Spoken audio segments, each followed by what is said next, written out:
Hi hello friends, welcome back to my YouTube channel. ಇವತ್ತಿನ ವಿಡಿಯೋದಲ್ಲಿ ಕಲ್ಲಂಗಡಿ ಸಿಪ್ಪೆಯಿಂದ ಒಂದು ದೋಸೆ ಹೇಗೆ ಮಾಡೋದು ಅಂತ ನೋಡೋಣ. ಇದು ಆರೋಗ್ಯಕ್ಕೆ ತುಂಬ ಒಳ್ಳೆಯದು. ಕಲ್ಲಂಗಡಿ ಹಣ್ಣಿನ ಸಿಪ್ಪೆಯಲ್ಲಿ ಹೆಚ್ಚಿನ ನಾರಿನಾಂಶ ಇದೆ. ಆ್ಯಂಟಿ ಆಕ್ಸಿಡೆಂಟ್ಸು, ಖನಿಜಗಳು, ವಿಟಮಿನ್ಗಳು ಇದರಲ್ಲಿ ಹೇರಳವಾಗಿದೆ. ಇದನ್ನು ನಾವು ಬಿಸಾಡೋದಕ್ಕಿಂತ ಇದನ್ನು ಬಳಸ್ಕೊಳ್ಬೋದು. ಈಸಿಯಾಗಿ ದೋಸೆ ಹೇಗೆ ಮಾಡೋದು ಅಂತ ಇವತ್ತಿನ ವಿಡಿಯೋದಲ್ಲಿ ನೋಡೋಣ. ಹೊಸದಾಗಿ ಯಾರಾದರೂ ನಮ್ಮ ಚಾನಲ್ ನೋಡ್ತಾ ಇದ್ದರೆ ಪ್ಲೀಸ್ ಸಬ್ಸ್ಕ್ರೈಬ್ ಮಾಡಿಕೊಂಡು ಸಪೋರ್ಟ್ ಮಾಡಿ. ಕಲ್ಲಂಗಡಿ ಹಣ್ಣನ್ನು ತಿಂದ್ರ ಮೇಲೆ ಈ ಥರ ಸಿಪ್ಪೆ ಇದನ್ನು ನಾವು ತುರ್ಕೊಳ್ಬೇಕು, ಅಥವಾ ನೀವು ಮಿಕ್ಸಿಗೆ ಡೈರೆಕ್ಟಾಗಿ ಹಾಕ್ಕೊಂಡು ರುಬ್ಬಿಟ್ಟು ದೋಸೆ ಮಾಡ್ಕೊಳ್ಬೋದು. ನಾನು ಈ ಥರ ಮಾಡ್ತಾಯಿದ್ದೀನಿ. ಕಲ್ಲಂಗಡಿ ಹಣ್ಣಿನ ಸಿಪ್ಪೆ ಎಲ್ಲ ತುರ್ಕೊಳ್ಬೇಕು ಈ ಥರ ಸಣ್ಣದಾಗಿ.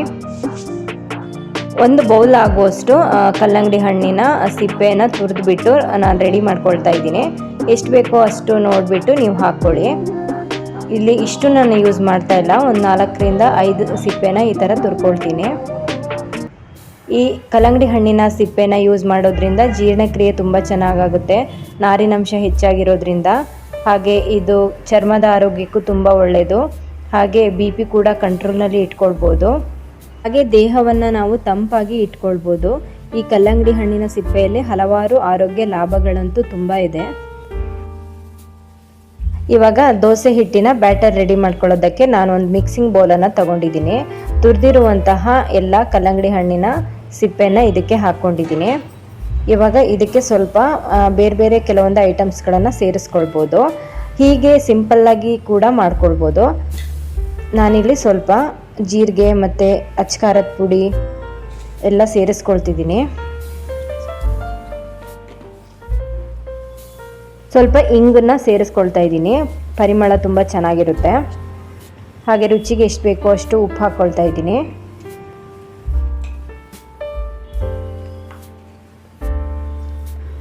ಖಾರಕ್ಕೆ ಎಷ್ಟು ಬೇಕೋ ಅಷ್ಟು ನೋಡಿಕೊಂಡು ನಿಮಗೆ ಹೆಚ್ಚು ಕಮ್ಮಿ ಖಾರ ಜಾಸ್ತಿ ಬೇಕು ಅಂದರೆ ಜಾಸ್ತಿ ಹಾಕ್ಕೊಳ್ಬೋದು.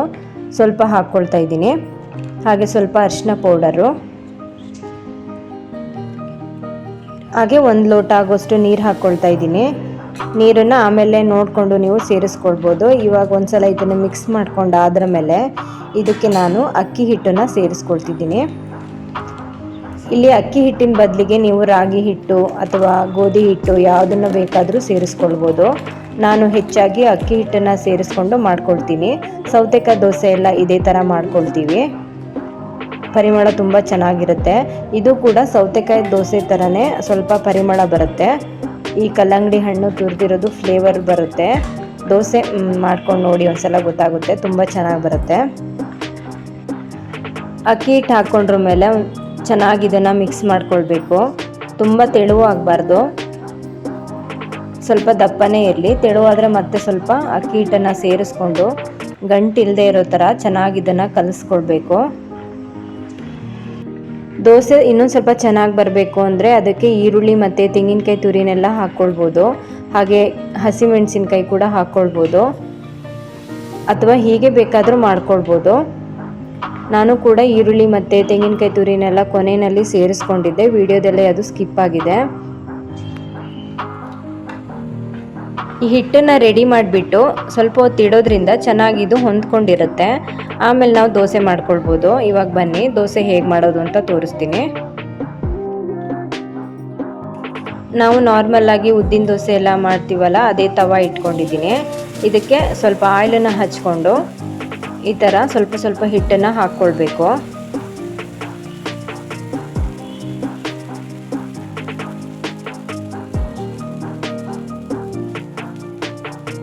ತುಂಬ ದಪ್ಪ ಆಗೋ ಥರ ಹಾಕ್ಕೊಳ್ಳೋದು ಬೇಡ. ಸೈಡ್ನಲ್ಲೆಲ್ಲ ಸ್ವಲ್ಪ ಹಾಕ್ಕೊಂಡು ಈ ಥರ ಮಾಡಿಬಿಟ್ರೆ ಮೀಡಿಯಮ್ ಆಗಿ ದೋಸೆ ರೆಡಿ ಆಗುತ್ತೆ. ಇದನ್ನು ಮುಚ್ಚಿಬಿಟ್ಟು ಬೇಯಿಸ್ಕೊಳ್ಬೇಕು ಸಣ್ಣ ಊರಿನಲ್ಲೇ. 2 ಕಡೆ ಚೆನ್ನಾಗಿ ಇದನ್ನು ಬೇಯಿಸ್ಕೊಳ್ಬೇಕು. ಮೇಲ್ಗಡೆ ಸ್ವಲ್ಪ ತುಪ್ಪ ಹಾಕ್ಕೊಂಡು ಬೇಕಾದರೂ ಇದನ್ನು ಹುರಿಬೋದು, ತುಂಬ ಚೆನ್ನಾಗಿರುತ್ತೆ ಫ್ಲೇವರು.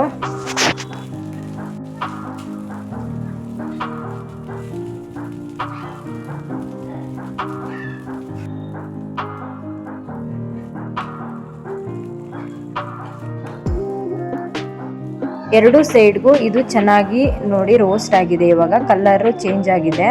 ಈ ಥರ ಕಲರ್ ಚೇಂಜ್ ಆಗಬೇಕು, ಆವಾಗ ಚೆನ್ನಾಗಿ ರೋಸ್ಟ್ ಆಗಿದೆ ಅಂತ. ತುಂಬ ಸ್ಮೂತಾಗಿರುತ್ತೆ, ತುಂಬ ಚೆನ್ನಾಗಿ ಬರುತ್ತೆ ದೋಸೆ. ಇದೇ ಥರ ಮತ್ತೆ ನಾನು ದೋಸೆ ಹಾಕ್ಕೊಂಡು ಚೆನ್ನಾಗಿ ಬೇಯಿಸ್ಕೊಳ್ತಾ ಇದ್ದೀನಿ.